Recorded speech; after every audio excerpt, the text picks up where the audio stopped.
сказать в обосновании, скажем, необходимости постановки в учет сакральных мест. То есть те объекты, которые у нас идут и связаны с духовной составляющей, очень сложная база, именно доказательная с точки зрения юридической. Ну, первое, конечно, это несколько слов вообще в республике. Площадь республики составляет около 62 тысяч километров квадратных, что на сегодня составляет примерно 0,4% от всей Российской Федерации. То есть республика небольшая, мир узнает о археологическом наследии Хакасии со времен опубликования Славия Бермана результатов экспедиции, которую возглавлял Даниил Рудольф Мессершмитт. Памятник Мессершмитту в одном из сибирских регионов установлен, один из дневников Мессершмитта и зарисовки, которые он делал на территории республики. Маршрут проходил по Хакасии, это первая академическая экспедиция, направленная еще Петром I в начале 20-е годы 18 века, вот в 1721-1722 годах проходил по территории Хакасии. И что для нас действительно важно, чем мы гордимся, 4 января зимой 1722 года в окрестностях современного села Абакана Перевоз, примерно в 50 километрах от столицы республики от Абакана, были проведены первые научные раскопки в Российской империи. То есть следующий слайд можно. Текущий год, 2022, главой Республики Хакасия объявлен годом археологии республики. С учетом 300-летнего юбилея мероприятия в основном на обеспечение археологических памятников в такую круглую дату. Следующий слайд. Тут хотел бы показать особенности объектов культурного наследия. Обратите внимание, около 2500 на сегодняшний день стоит юридически на государственной охране. Это объекты культурного наследия, включенные в реестр объектов культурного наследия Российской Федерации, выявленные объекты культурного наследия. И из этого количества около 50 объектов, только которые относятся у нас к истории и культуре. В основном это гражданский период гражданской войны, советский период и Великой Отечественной войны. А все остальное у нас практически только археологические памятники. С учетом долгой истории, исследований археологических памятников, опыт накопился большой. За последние 5 лет, когда у нас существует госинспекция по охране объектов культурного наследия как самостоятельный орган, с активизацией такой процедуры, как государственная историко-культурная экспертиза земельных участков, на охрану ставится за последние 5 лет 450 выявленных объектов археологии. То есть ежегодно 90, около 100 объектов выявляется, процедура отработанная. Но дело в том, что все же эти объекты связаны с историей формирования народов. То есть это не только материальная база по виде программных могильников, писаниц, как действительно уже прозвучало, это же и культурная составляющая, которой мы пока ограничиваемся именно материальной базой по истории древних народов. Можно следующий слайд? Вообще, если говорить про Хакасию, один из первых памятников заселения, появления, скажем, людей, поселения, город Власа. Возраст акторный раскопок исследовал в советское время, датирует около 50 тысяч лет. Население, которое там могло существовать по материалам, по изготовлению каменных орудий, относится к неандертальцам. Следующий слайд. Здесь уже представлено... Один назад, пожалуйста. На следующем слайде представлено одно из древнейших поселений, исследованное. Возраст оценивается 36 тысяч лет. Было на берегу Белого Июса. И обратите внимание, материал, который был получен в виде каменных украшений. То есть это уже человек современного облика, там были исследованы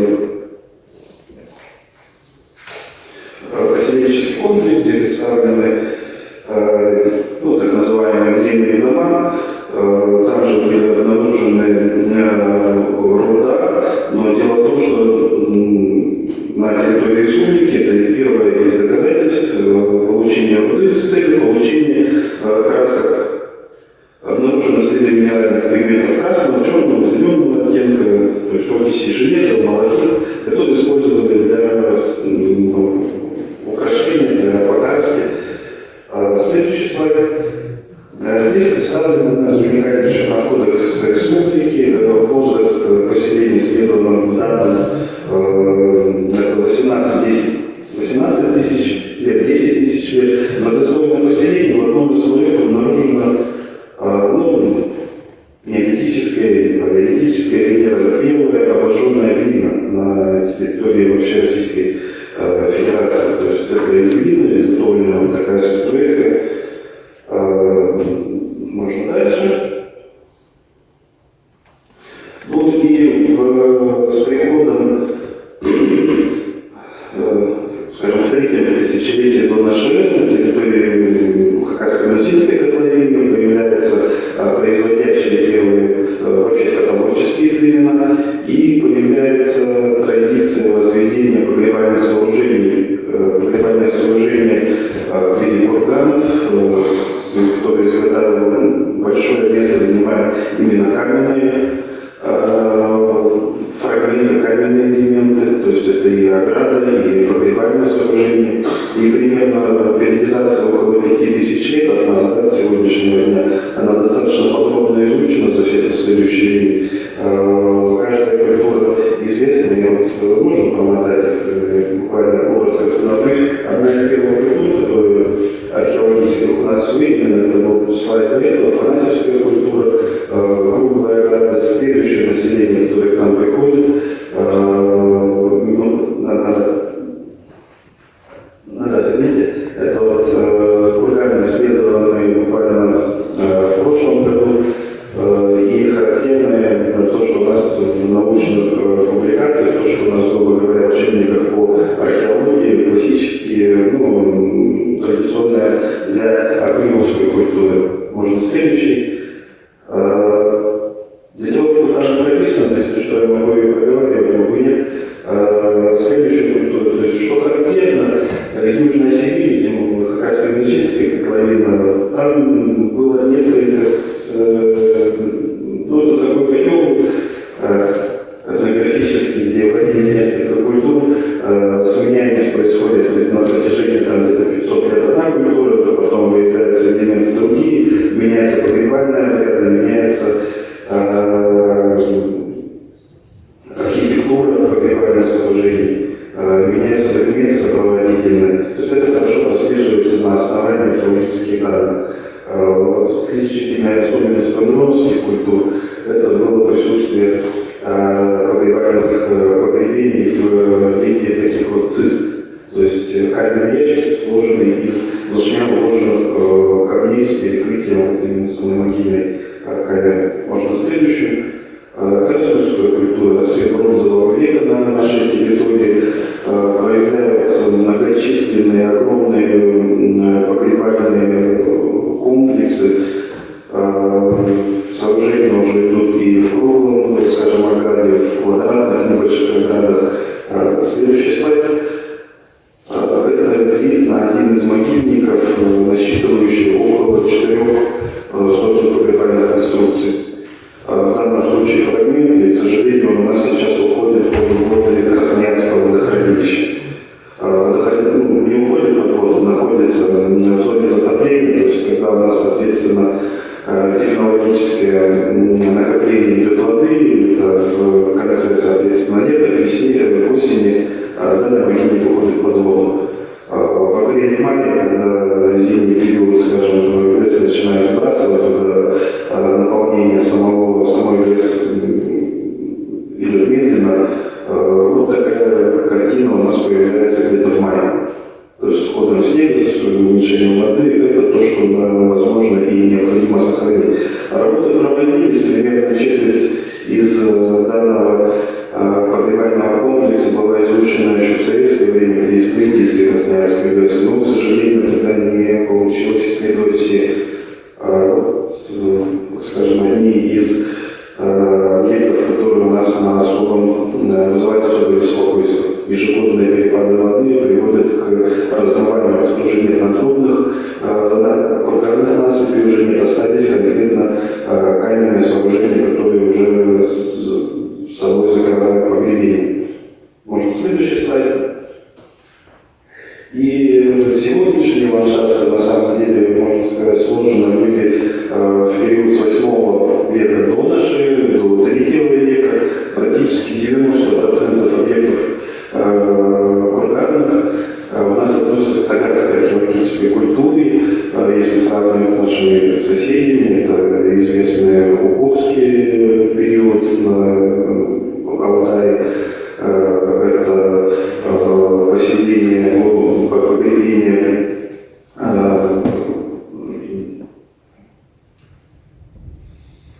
на территории Тувы, также известно, где были представлены богатые очень княги, ну, царское захоронение. И обратите внимание, вы можете подбежать несколько слайдов. Курганы, они видимы, ну, буквально в нескольких километрах. Промотайте какой-нибудь слайд. То есть это все относится к таганской культуре. Здесь размеры, допустим, некоторых плит до 3 метров. Далее, то есть в данном случае на плите, кроме того, видны и петроглифы, изображения, высота одной, которая на переднем слайде, 5,5 метров. То есть действительно ландшафты сложены были 2500 лет назад, они буквально в небольших долинах, степях очень хорошо заметны. То есть это не одиночный объект культурного наследия в виде археологических памятников, это места, где действительно зарождались и сегодняшние ландшафты, и складывались народы. Можно дальше? Это тоже объекты, все относятся к таганской культуре. Вот один из этапов таганской археологической культуры, когда начинают производиться монументальные сооружения. Насыпи курганов, сохранившиеся на сегодня, достигают 8 метров высотой. С учетом 2000-летней высокой создания, ну, считается, что насыпи могли достигать до 15 метров.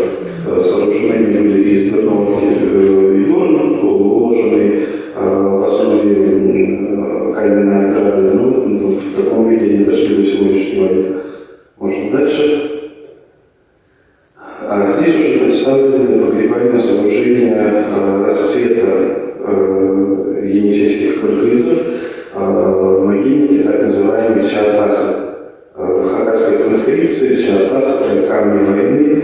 Это княжеские погребения, то есть в курганах начинают захоранивать элиту, рядом с ними есть большие грунтовые могильники, где, соответственно, в грунтовых захоронениях, ну, скажем, социально немного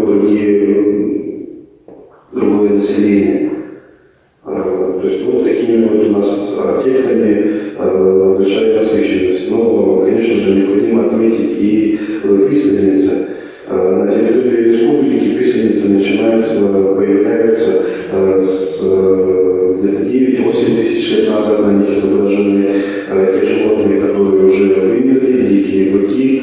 Одни из наиболее ранних, ну, считается, что это время неолита, и на протяжении буквально до 20 века традиция использования наскальных плоскостей для нанесения каких-то особых знаков, писательниц, сакральных мест, там, где родов наносились. В данном случае один небольшой фрагмент представлены боярские писательницы, возраст оценивают рубеж нашей эры, это 1 век до нашей эры, обратите внимание, юрта, сложенная из бревен, и, если не ошибаюсь, в одной из них горит очаг. Вот такое вот жилище по сопровождающим элементам в виде котлов, по стилю нанесения рисунков относят их к завершению существования так называемой таганской археологической культуры. Можно дальше. Здесь представлены песенницы, которые относятся к эпохе Средневековья, это 6, 9, 10 века. Писательница у нас на хакасской местности и сама скала, на хакасском языке, ну, грубо говоря, священная скала. То есть действительно прорисовки, которые там представлены, там есть ироническая надпись, Верховная Енисейская ироническая надпись, примерно того же времени это комплекс, который, ну, обратите внимание, там и представлены медведи, почему-то с глубинкой, да, либо что-то, фигуры, делающиеся между собой верблюдов, причем достаточно агрессивные, очень хорошо видны зубы. То есть, видимо, какой-то праздник, который проводили, и вот запечатлен на данном комплексе. Причем прорисовка это 1890-х годов. Часть, к сожалению, сейчас читается сам фактический материал, сценаристам читается хуже, появились так называемые посетительские надписи. Ну и на сегодняшний день, вот, к сожалению, наскальное искусство у нас, ну, не только в нашем, конечно, регионе, оно постепенно теряется безвозвратно с учетом разрушения скальных поверхностей. Песчаник он достаточно такой податливый камень в обработке, и в то же время корка у этого песчаника может отслаиваться, и мы вот в данной части можем терять некоторые объекты. Можно дальше?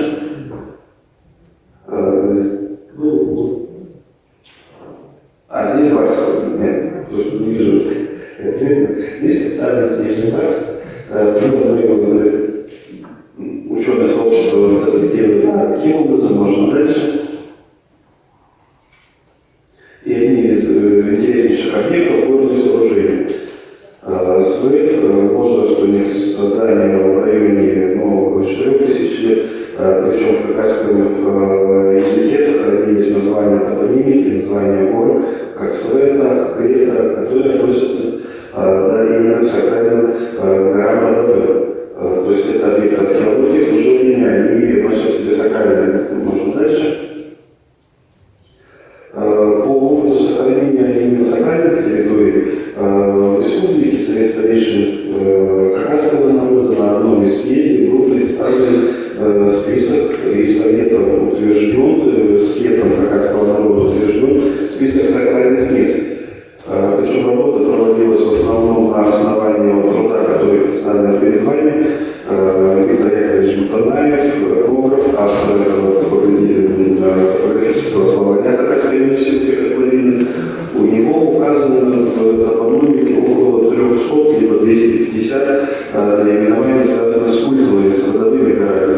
Как основа было взято 96, но, к сожалению, Верховный Совет при рассмотрении,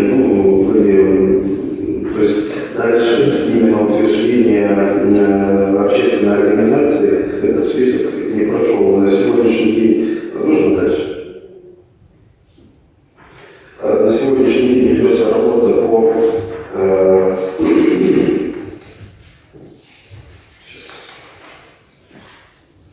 Верховным Советом Республики создана рабочая группа по подготовке законопроекта, но это официальное название, направлено на правовое регулирование отношений, связанных с установлением священных и особо почитаемых родовых мест хакасского народа на всей территории республики. Вот здесь хотелось бы обратить внимание на данный слайд. Местность примерно в 2 квадратных километра, где представлено большое количество археологических памятников, причем часть этих памятников, по, скажем, возрасту у них различный, от средневековья до эпохи бронзы. Можно дальше. В то же время на этой территории сохранились объекты, которые сейчас почитаются, где производят, скажем, ритуальные действия, обряды. В данном случае представлена оба. Можно дальше.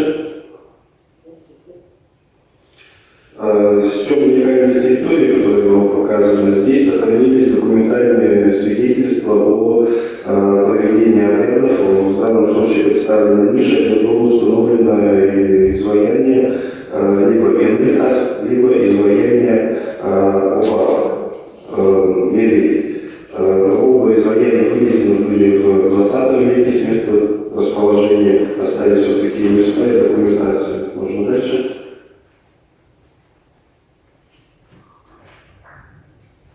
И вот обратите внимание, изваяние самом деле, это памятник армянской культуры, который был исследован археологами, то есть вся территория объекта раскопана, получены данные, объект стоит на государственной охране, но после того, как проведены раскопки в 21 веке, данный объект общественниками был поставлен на место. Следующий слайд. Сам камень, он лежал, и на сегодняшний день он проводит обряды. То есть археологическая составляющая объекта, весь культурный, условно назовем его слой, это все-таки культовое место, был исследован, получены данные необходимые, время сооружения определено. На сегодняшний день это место проведения обрядов. Следующий слайд. Все это находится на одной из территорий. Ну и в качестве примера, сейчас это одно из наиболее почитаемых мест, где проводятся путевые обряды, причем не только хакасское население, то есть это уже вошло в традицию практически всего населения Скифского района. Оформлено уже и по инициативе Совета старейшин Скифского района, где проводится при проведении различных праздников обязательно останавливаются, проводят обряды, то есть это то, что мы можем задокументировать. Ну и резюмируя, рабочей группе при Верховном Совете Республики на сегодняшний день поставлена задача перед Хакасским научно-исследовательским институтом языка, литературы и истории совместно с нами и с общественным движением хакасского народа, Совет старейшин хакасского народа, работать и выявить примечательные места, которые можно отнести именно к священным местам, особо почитаемым. Сложности, согласен с всеми предыдущими ораторами, представлю только то, что доказательной базы иногда не хватает при основании тех мест, где проводились различные обряды в виде таинов, принесения жертвоприношений хозяевам рек, озер, поэзий. То есть физически там не остались элементов проведения обрядов, но остались только документальные сведения. И вот при тесном взаимодействии с научным сообществом, с фотографами, вот этот вопрос мы постараемся закрыть с целью обоснования именно юридической